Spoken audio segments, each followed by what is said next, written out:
আমি বারবার আসিয়াছি পুনঃ বিপ্লব হেতু। এই বিপ্লব ঘটানোর জন্য আওয়ামী লীগে বিপ্লব ঘটাবে, এই দেশ আবার আমাদের কন্ট্রোলেই যাবে। কারণ মানুষের দেশ মানুষ শাসন করবে। এখন যারা শাসন করছে তারা মানুষ না, জানোয়ার। জানোয়ার দেশ শাসন করতে পারবে না। আপনাকে বলি, এখানে আজকে টক শোতে আপনি আনসার কাকে? যারা কথা বলতে পারে, টক করতে পারে তাদেরকে। স্কুল মানে হচ্ছে টিচার থাকবে, মাদ্রাসা মানে হচ্ছে হুজুর থাকবে, স্কুল আর বিশ্ববিদ্যালয় মানে টিচার থাকবে। আপনি সুতরাং রাষ্ট্র মানে কি? রাষ্ট্র মানে হচ্ছে একটা পলিটিক্যাল অর্গানাইজেশন। পলিটিক্যাল অর্গানাইজেশনে যদি পলিটিশিয়ান না থাকে, সেটা তো তার চরিত্রই হারাইয়া ফেলে।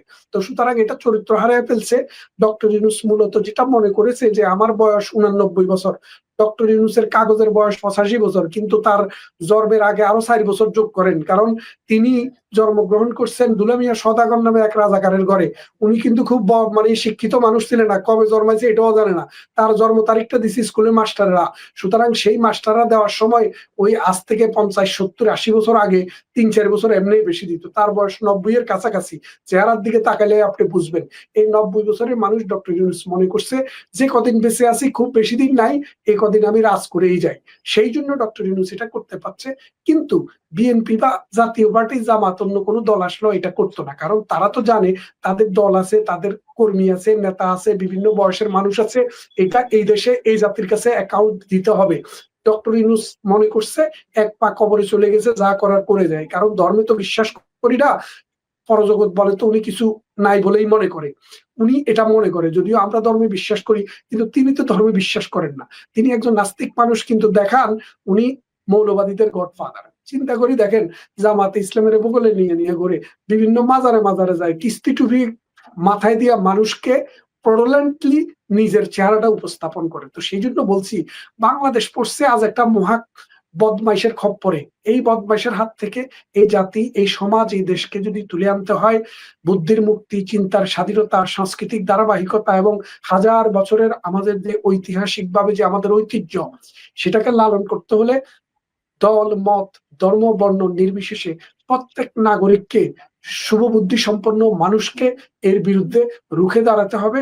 যার যা শক্তি আছে, যার যা ক্ষমতা আছে, তাই নিয়ে আসতে হবে। বঙ্গবন্ধু 1971 সালে 7 মার্চে সেটা বলেছিলেন, আপনাদের গত 16 তোমাদের যা বছর যা মনে ছিল কিছু না? আছে তাই নিয়ে সেটা প্রস্তুত আপনাদের থাকো। গত 16 বছর মনে ছিল না? সেটা আপনাদের গত 16 বছর মনে ছিল না? না, আমাদের মনে ছিল না তো তাই না, আমরা মনে ছিল না। আমাদের যদি অপরাধ হয়, আমাদের যদি অন্যায় হয়, আমরা তো বিচার মাথা পেতে নিব। একটা সভ্য রাষ্ট্র, বিচার আছে, আইন আছে, শাসন আছে। আপনি আমাদের বিচার করেন, আমরা তো তার বিরোধী না। কিন্তু আপনি তো আমাদের বিচার করতে আসেন নাই, আপনি আসছেন দর্শন করতে, হত্যা করতে, লুণ্ঠন করতে।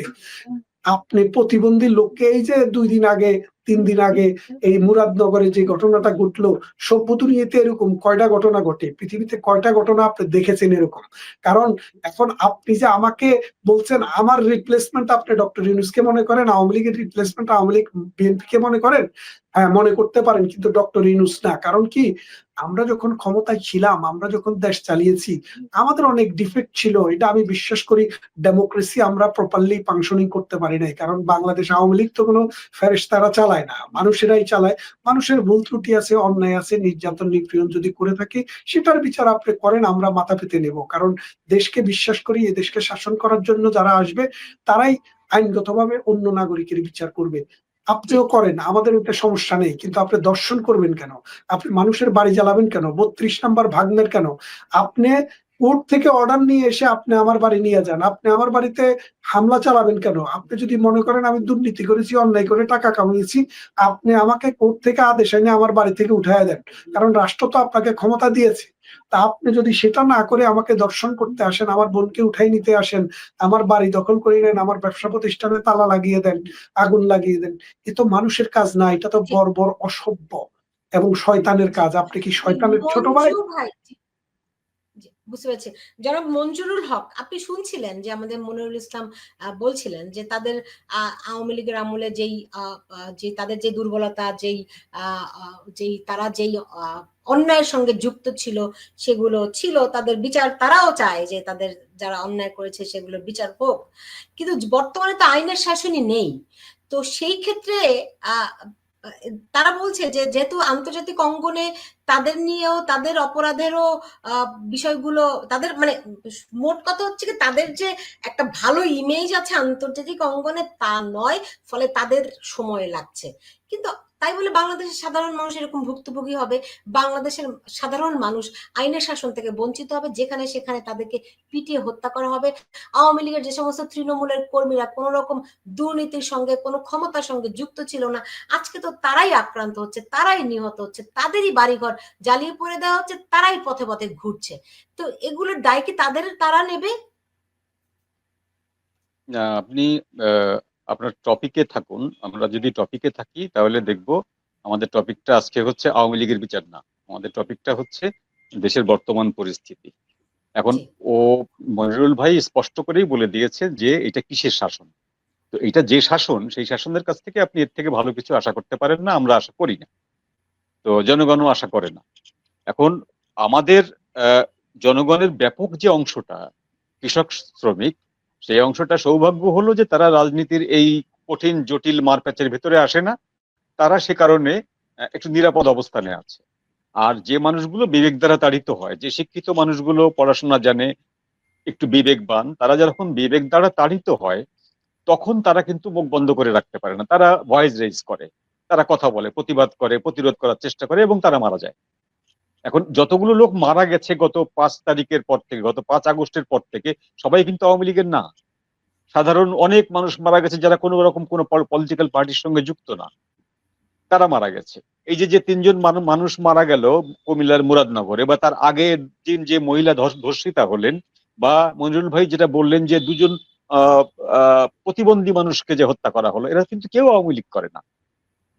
প্রথম কথা হলো ডক্টর ইউনূস প্রথম থেকে যে মিথ্যাচারটি করে আসছেন, সেই মিথ্যাচারটি হলো যে সংখ্যালঘু ভারতকে খুশি করার জন্য বা ভারতকে সন্তুষ্ট রাখার জন্য যে যে সংখ্যালঘুদের উপরে এখানে আক্রমণ করা হচ্ছে, সেটা সংখ্যালঘুত্বের কারণে না, ধর্মের কারণে না, এটা পলিটিক্যাল রিজন। তারা আওয়ামী লীগকে সমর্থন করত, তাই আওয়ামী লীগের দুঃশাসনের মানুষ ক্ষুব্ধ হয়ে, আওয়ামী লীগের প্রতি ক্ষুব্ধ হয়ে এদের উপরে আক্রমণটা করছে। এটা ধীরে ধীরে কমে আসবে। এই মিথ্যাচারটি উনি আগস্ট মাসে করেছিলেন, সেপ্টেম্বর মাসে করেছিলেন, এবং স্টিল নাও উনি এটি করে যাচ্ছেন, তাই না? তো বিষয়টা তো এটা না। একজন হিন্দু রমণী, তিনি জীবনেও হয়তো ভোট দিতে যাননি, তার বয়স যদি 15 হয় সে ভোট দিবে কি করে? আজকে যে শিশুটি মারা গেছে মুরাদনগরে, সে তো ভোটার না, সে আওয়ামী লীগকেও ভোট দেয়নি, বিএনপিকেও ভোট দেয়নি, তাকে কেন মরতে হলো? তো এই ধরনের, মানে যদি আমরা বলি যে সমাজে অরাজকতা বা এনার্কি তৈরি হলে মানুষ মারা যায়, সেটা বিএনপির আমলেও মারা গেছে, জাতীয় পার্টির আমলেও মারা গেছে, আওয়ামী লীগের আমলেও মারা গেছে। কিন্তু এখন যেটা মারা যাচ্ছে সেটা হলো আগের থেকে প্ল্যান করা হচ্ছে। যে পটিয়ায় যে থানায় যে হামলাটা হলো, আগের দিন কেন হামলাটা হলো? যে তিনি একটি বৈষম্য বিরোধীদের মিছিলে বা জুলাই যে উৎসব করতে যাচ্ছে তারা, সেই মিছিলের সমালোচনা করেছিলেন এবং বলেছিলেন যে এই মিছিল করতে দেওয়া হবে না। এবং ওই দিন তাকে ঘোষণা দেওয়া হয়েছিল যে তাকে তার রক্ত ঝরাতে হবে, প্রকাশ্যে ফেসবুকে ঘোষণা দেওয়া হয়েছিল। এবং তার পরদিন সকালবেলায় তাকে অফিসিয়ালি ওখান থেকে প্রত্যাহার করা হয়েছে, তার ডিমোশন করা হয়েছে, এবং তার থানা লুটপাট ভাঙচুর করা হয়েছে, লালমনিরহাটে থানা ভাঙচুর করা হয়েছে। এগুলো হচ্ছে ছোটখাটো এনার্কি না, এগুলো হচ্ছে প্ল্যান। এগুলো প্ল্যান হয়ে যায়। এই প্ল্যানটাও কিন্তু আমি আবার পেছনে নিয়ে যাই, সেই হিটলারের আমলে নিয়ে যাই। হিটলার আইকম্যানকে বলেছিল মানুষকে এই পরিমাণ টর্চার করতে হবে, এই পরিমাণ নির্যাতন করতে হবে, যেন একটা নির্যাতন দেখে, একটা মানুষের অত্যাচার দেখে যেন 1000টা মানুষ আতঙ্কে কাঁপতে থাকে। তো এই ঘটনাটা হিটলারের সময় ঘটেছিল। তো সেই ঘটনাটাই বাংলাদেশে এখন আবার রিওয়াইন্ড করে ঘটছে, যে একটি হিন্দু পরিবারকে মঞ্জু ভাই, সরি, আমি আপনার কথার মধ্যে একটুখানি যোগ করে দিতে চাই। আপনি তো হিটলারের আমলে গেলেন, আমি যদি আরো 200-300 বছর আগে যাই, যখন মুসলমানরা বাংলা দখল করলো, ইখতিয়ার উদ্দিন মোহাম্মদ বখতিয়ার খিলজি, তারও আগে মাহমুদ শাহ, আপনি যদি ইতিহাসে, আমি জানি আপনি ইতিহাস পড়েছেন, তখন আপনারা দেখবেন তখন তারা বাংলা